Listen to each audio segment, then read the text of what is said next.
기독교 신앙의 근본, 우리가 믿는 모든 교리의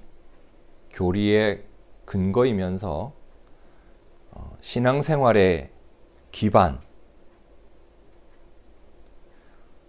성도들의, 우리들의 믿음의 내용, 뭘까요?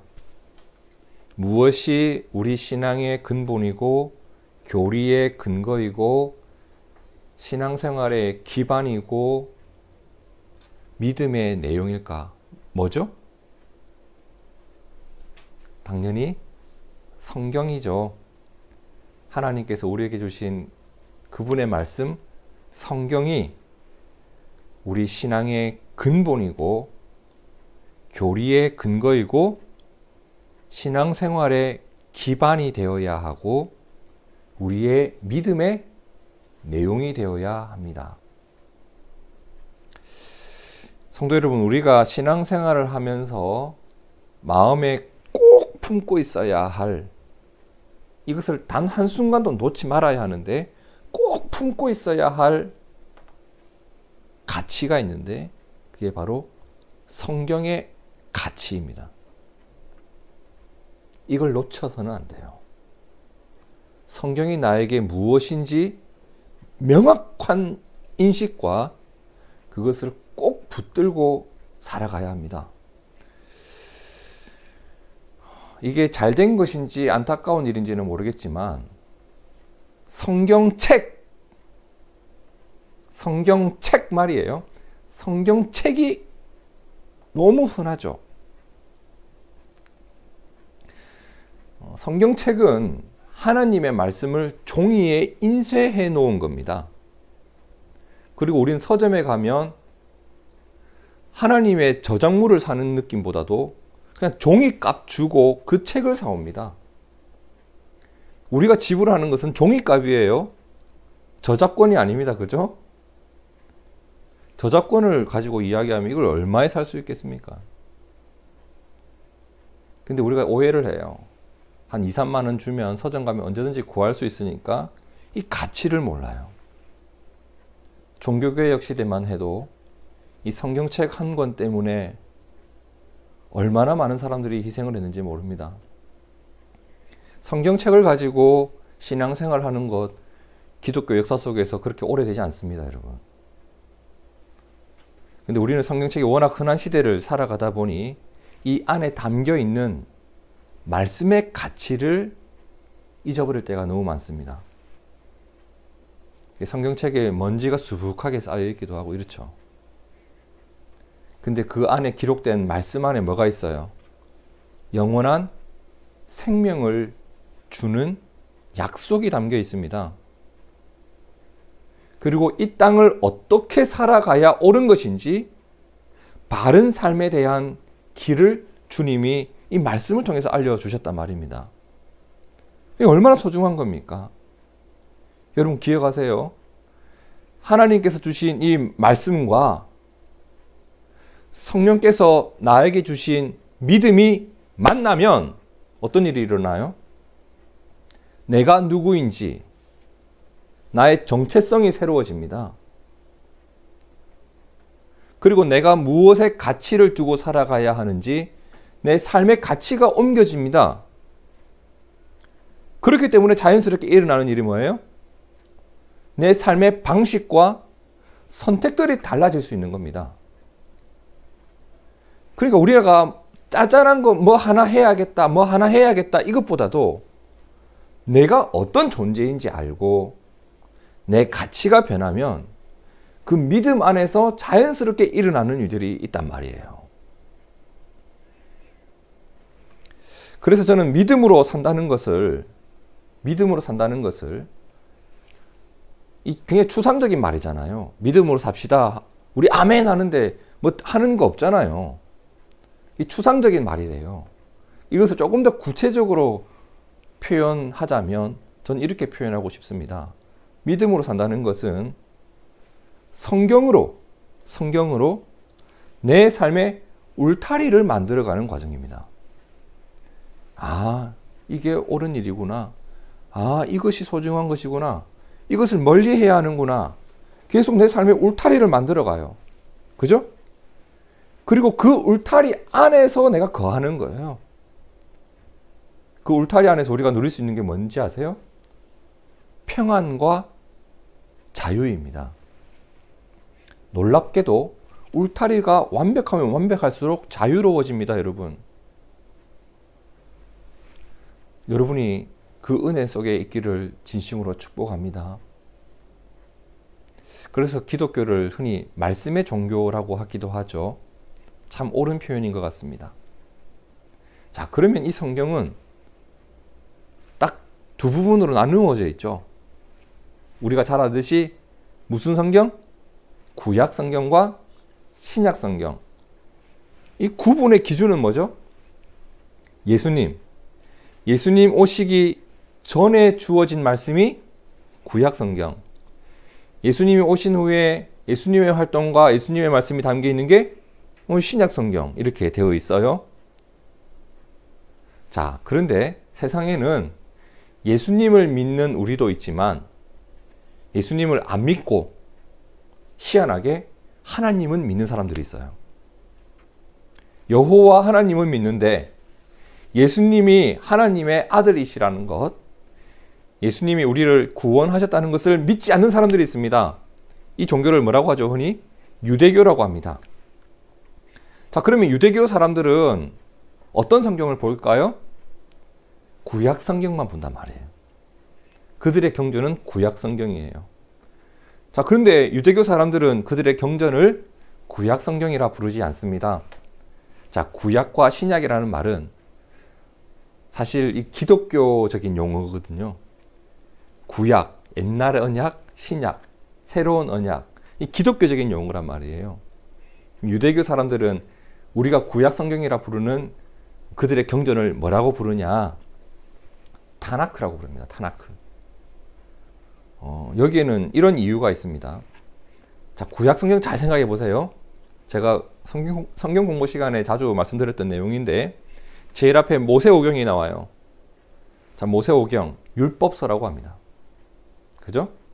그 뒤에 나오는 게 예언서입니다. 그리고 그 다음에 이어서 나오는 게 성문서라고 부르는 시편과 지혜서가 나오죠. 율법서를 히브리 말로 토라라고 부릅니다. 토라. 그리고 예언서를 느비임이라 부르고 성문서를 케투빔이라 부르거든요. 그럼 토라의 T, 영어로 T, 느비임의 N, 케투빔의 K, 그리고 그 사이에 모음 R을 넣어서 뭐죠? 타나크라고 부릅니다. 그죠? 자, 그러면 누가복음 24장 44절을 보세요.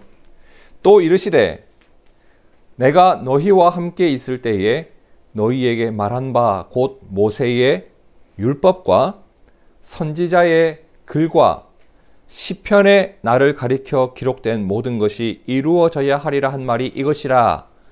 이 말의 의미가 뭘까요? 모세의 율법, 선지자의 글, 시편이란 말이 나오죠? 이게 뭐예요? 타나크, 신약 성경이 없었던 그 당시의 성경, 그리고 유대교를 따르는 유대인들의 성경, 오늘 우리가 읽고 있는 구약 성경을 가리키는 용어란 말이에요. 그렇죠? 그러면 오늘 본문 마태복음 7장 12절의 뒷부분에 나오는 부분이 이해가 되실 거예요. 자, 다시 한번 볼까요? 그러므로 무엇이든지 남에게 대접을 받고자 하는 대로 너희도 남을 대접하라. 이것이 뭐다? 성경이다. 성경은 결국 이것을 너희에게 명하고 있는 것이다. 무엇이든지 남에게 대접을 받고자 하는 대로 너희가 남을 대접하는 것이, 남이 나에게 그 일을 해줬으면 하는 바람이 들 때 내가 그 사람을 위해서 그 일을 하는 것이 성경이 우리에게 가르쳐 주시는 삶의 방식이고, 내가 성경을 철저히 따르고 있을 때 내가 되어지는 모습, 성경이 우리를 이끌어가는 삶의 모습이 이거다. 이런 의미란 말이에요. 그러면 오늘 본문의 내용은 이런 거예요, 여러분. 말씀을 따르면 따를수록 나타나는 특징적인 현상이에요. 그리고 내 신앙이 말씀 안에서 바르게 자라고 있음을 보여주는 지표예요. 제가 신앙생활 꽤 했거든요. 신앙생활 하면서 왜 교회가 이러한 것을 신앙의 지표로 삼지 않을까라는 의문을 너무나도 많이 품었었습니다. 교회에서 직분자를 뽑을 때 장로, 권사 뭐 이런 거 뽑잖아요. 그럼 기준이 11조를 하느냐, 1년에 총 헌금액이 얼마냐, 새벽 기도회를 몇 번 나왔냐, 예배 참석률은 몇 %인가, 이거 데이터를 쫙 뽑아서 그걸 기준으로 뽑아요. 이러니까 뭔가 문제가 생겨요, 여러분. 장로가 되기 위해서 그 일을 하는 사람들이 있어요. 희한하죠. 그것이 그들의 공로가 될 때가 있어요. 근데 오늘 말씀해 보니까 말씀에 순종하는 자의 결과물은 뭐예요? 남에게 대접을 받고자 하는 대로 남에게 대접을 해주고 있는가? 그 사람이 누군가에게 대접을 받는 사람인가? 무언가를 베푸는 사람인가? 이 말은 교회가 가지고 있는 데이터가 뭐 잘못됐다 이런 얘기를 하는 게 아니에요. 이게 포함이 되어 있느냐, 이 부분을 제가 말씀드리고 싶었던 거예요. 이게 되어야죠. 이것이 우리의 신앙의 기준이 되어야죠. 여러분, 이것이 우리의 분명한 지표가 되시길 진심으로 축복합니다. 자, 그러면 일단 이 오늘 말씀의 내용을 여기까지 이해하는 것은 그리 어렵지 않아요. 그런데 이 말씀을 마주하는데 뭔가 마음속에 모를 찜찜함과 답답함이 계속 남는 거예요. 두 가지 이유 때문인데, 첫 번째는 예수 믿는 사람 치고 이 말씀 모르는 사람이 어디 있느냐, 이 부분이에요. 예수 믿는 사람 치고 이 말씀 모르는 사람이 있을까요, 여러분? 특히 오늘 말씀은 기독교 윤리가 가장 잘 드러난 말씀이라고 해서 황금률이라고 부르는 말씀이에요.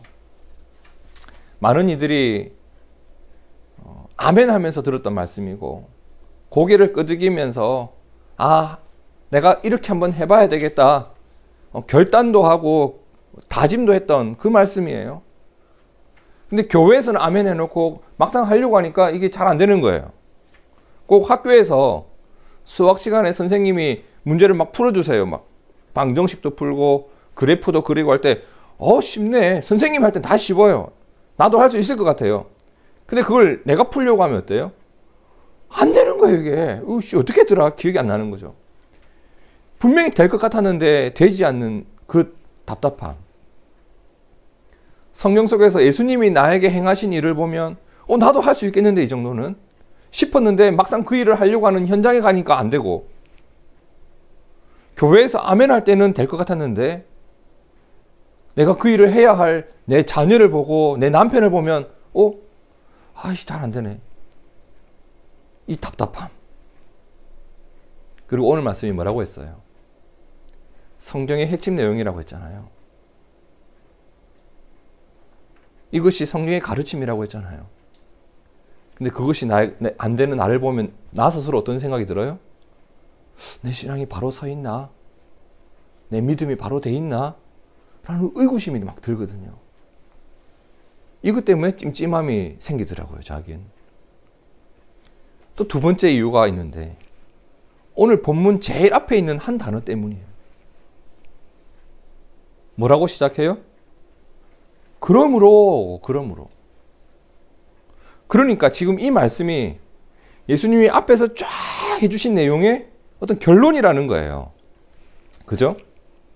그럼 이 말씀 앞에는 어떤 내용이 나오겠어요?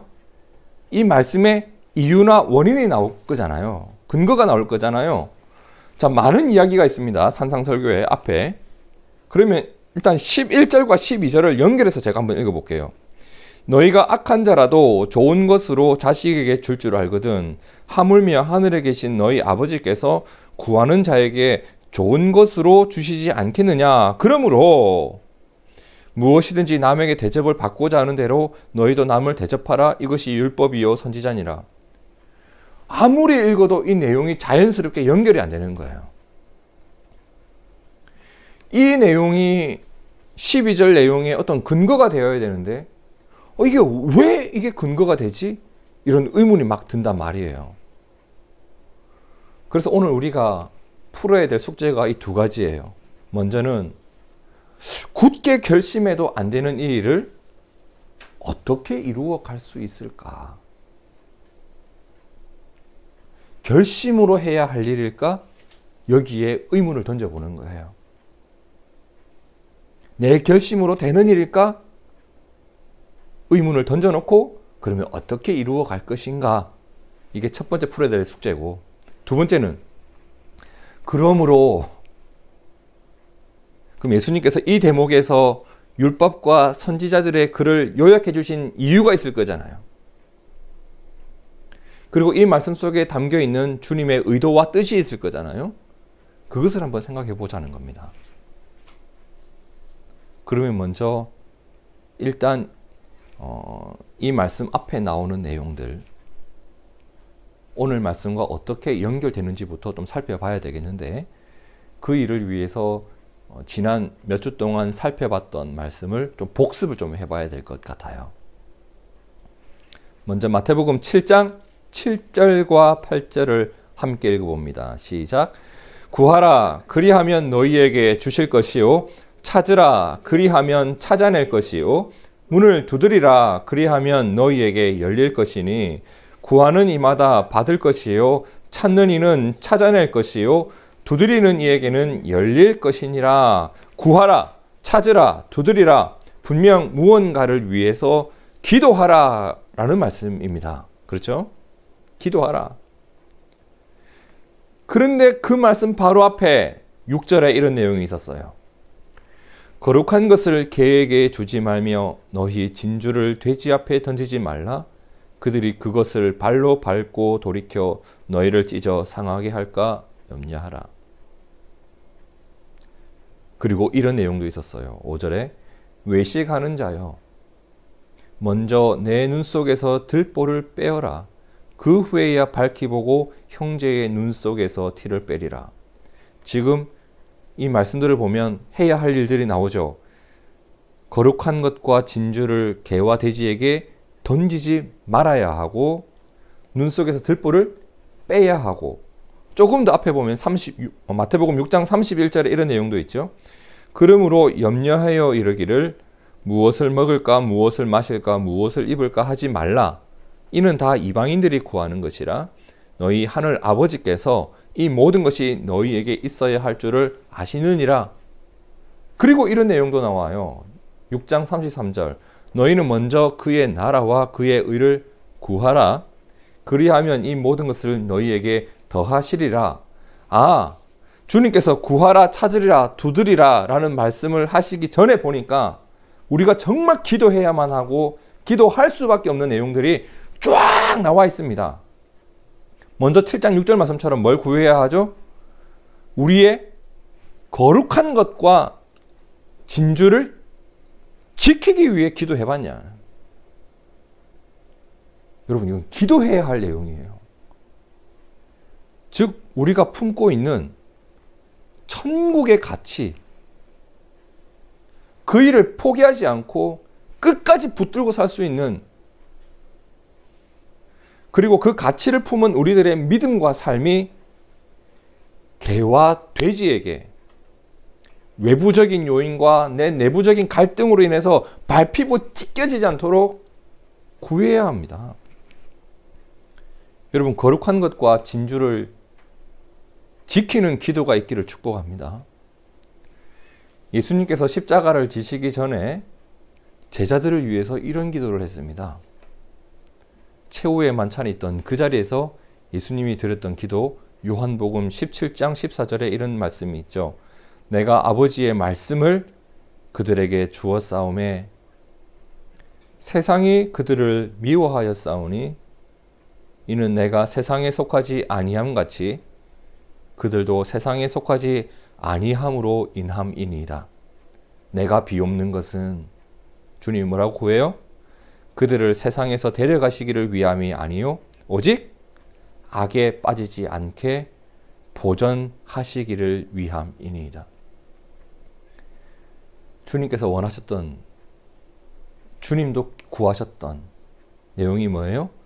그들의 거룩한 것과 진주를 지켜주시옵소서. 사도 바울도 이런 기도를 합니다.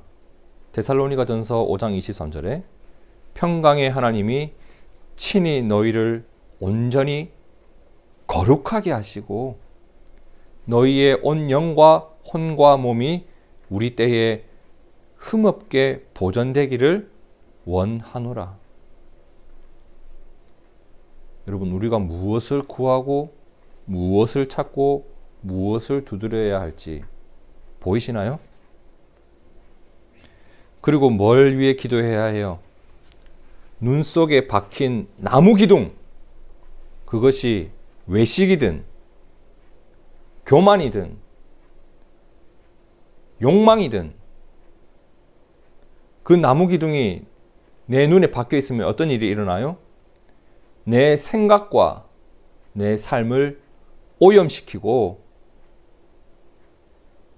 내 마음과 내 말을 오염시켜서 다른 사람을 살리는 말이 아니라 남을 죽이는 비판을 쏟아놓게 되더라 말입니다.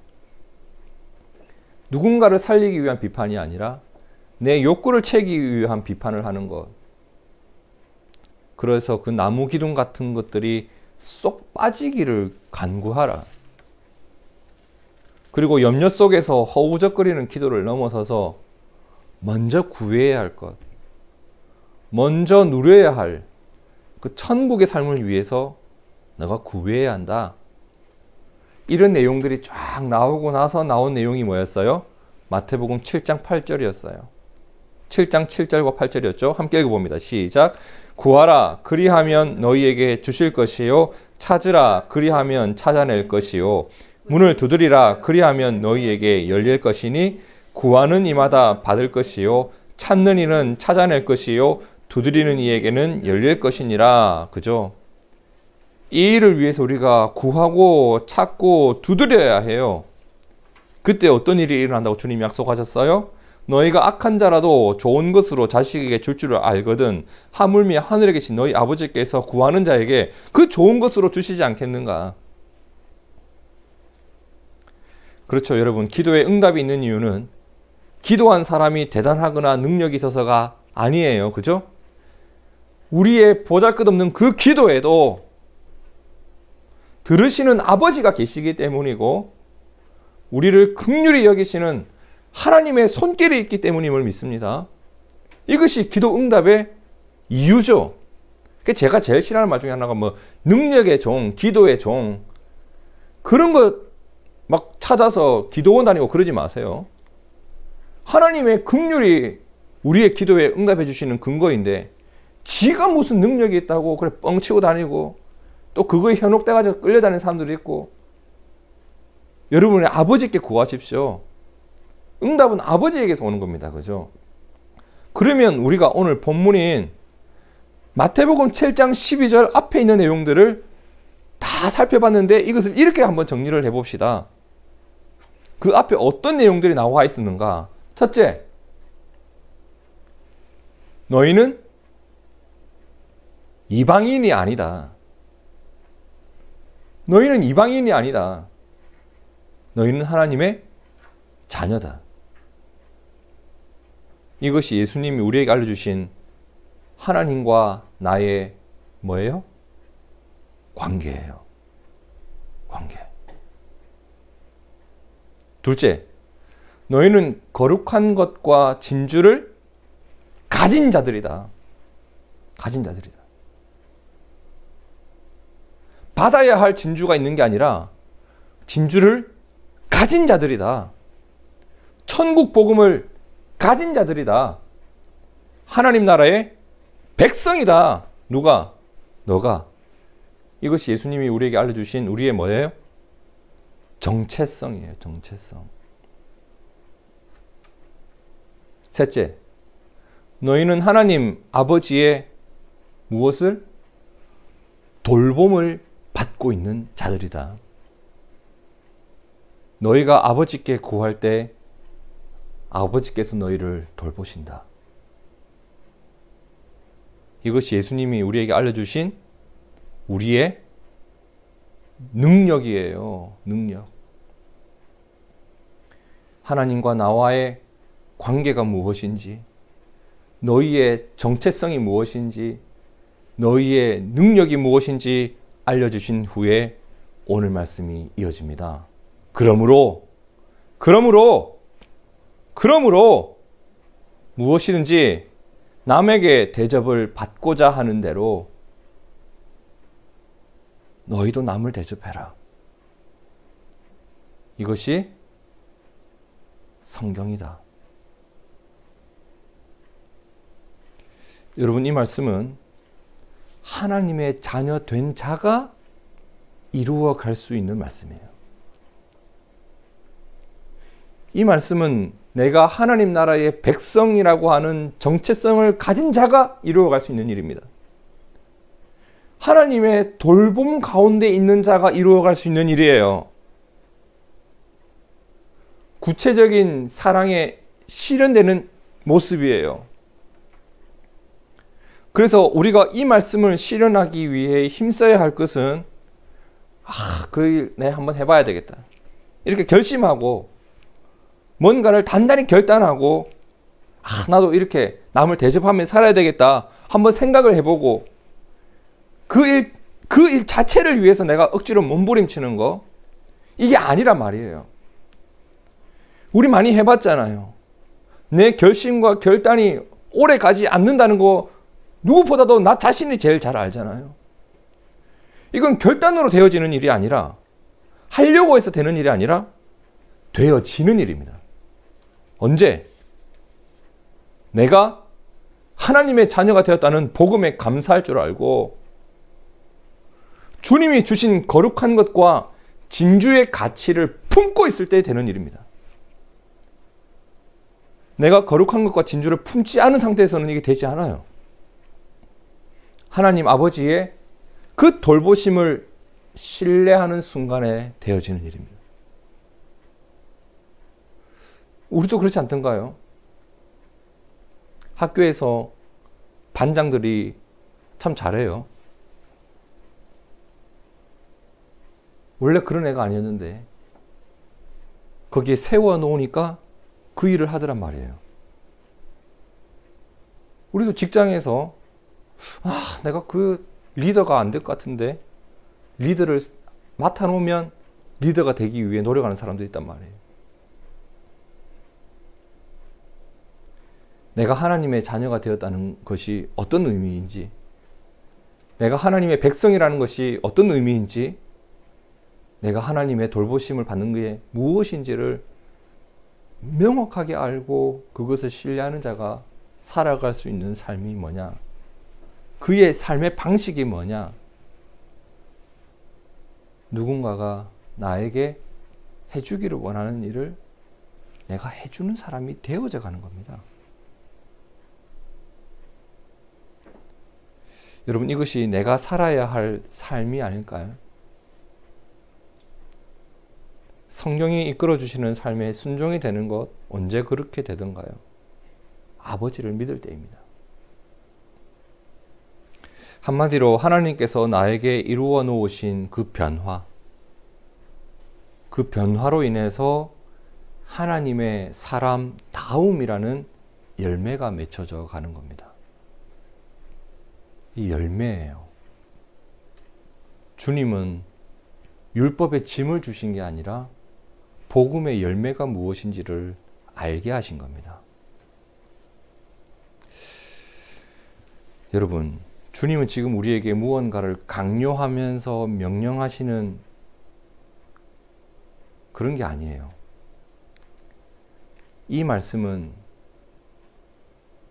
적어도 우리가 이렇게 이해하는 게 옳은 것 같아요. 하나님의 자녀된 자들의 꿈, 우리가 함께 이루어 가야 할 교회의 비전, 이 땅에서 천국을 누릴 수 있는 방법, 주님의 복음이란 말이에요. 뭐가? 그러므로 무엇이든지 남에게 대접을 받고자 하는 대로 너희도 남을 대접해라. 이것이 율법이요 선지자니라. 하나님의 말씀이고 하나님의 뜻이니라. 여러분, 이 말씀은 율법의 짐이 아닙니다. 은혜를 받은 자가 이룰 수 있는 변화이고 주님이 꿈꾸셨던 제자의 모습이고 교회의 모습이라 믿습니다. 그러면 이 일은 있어도 되고 없어도 되는 그런 게 아니라 우리가 반드시 이루어야 할 모습입니다. 우리의 결심이 아니라 하나님의 자녀된 우리의 믿음으로 이루어 가야 할 일이란 말입니다. 요한복음 13장 34절 35절 함께 읽어볼까요? 시작. 새 계명을 너희에게 주노니 서로 사랑하라. 내가 너희를 사랑한 것 같이 너희도 서로 사랑하라. 너희가 서로 사랑하면 이로써 모든 사람이 너희가 내 제자인 줄 알리라. 주님이 제자들에게 원하셨던 게 뭐예요? 너네가 제발 좀 그만 싸우고 내 제자답게 살아라.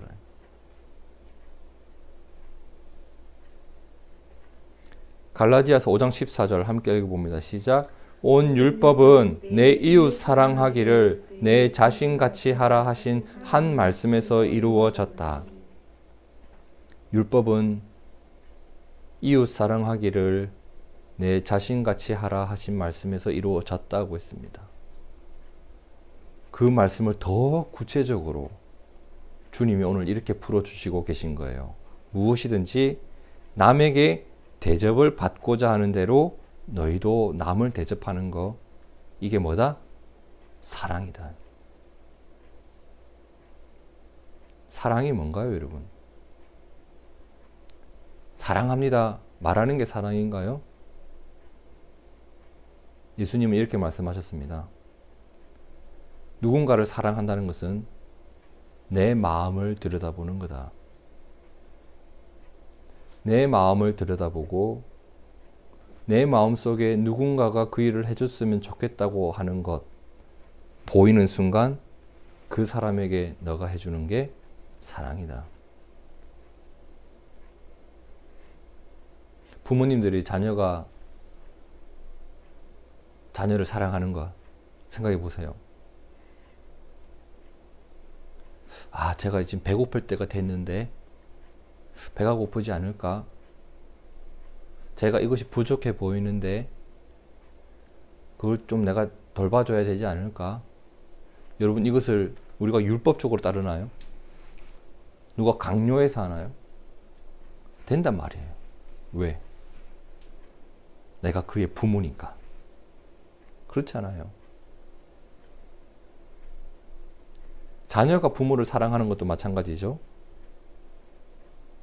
누가 뭐 시켜서 하나요? 아니에요. 관계 속에서 나오는 거예요. 형제와 자매가 사랑하는 것도 마찬가지 아니겠어요? 그가 나의 동생이고 그가 나의 형이라는 것, 그가 나의 누나고 그가 나의 동생이라는 것, 우리가 그 명확하게 알면 알수록 뭐가 돼요? 사랑이 된단 말이에요. 우리가 이웃을 사랑하는 건 어떨까요? 우리가 남에게 대접을 받고 남에게 무언가를 도움을 받고 싶은 것을 받기만 하고 그런 삶의 자리에 머물지 않고 무언가를 베풀 수 있는 것, 이건 억지로 한다고 되는 일이 아니란 말이에요. 언제 그 일이 될까요? 우리가 하나님의 자녀라고 하는 복음 공동체가 될 때, 하나님의 말씀으로 우리의 관계를 정리할 때, 그렇잖아요. 예수님의 복음이 아니면 내가 이웃을 사랑할 수 있는 근거가 뭐가 있겠어요? 복음 안에서 그가 나의 형제고, 나의 이웃이 나의 자매고. 여러분, 복음 안에서 우리가 형제입니다. 우리가 자매입니다. 그가 나에게 뭔가를 해주기를 늘 기대만 하기보다 내가 먼저 다가갈 수 없을까요? 내가 먼저 섬겨줄 수 없을까요? 이것이 그리 어려운 일일까요? 오히려 이렇게 하지 않는 게 더 어려운 일 아닐까? 함께 기도하겠습니다.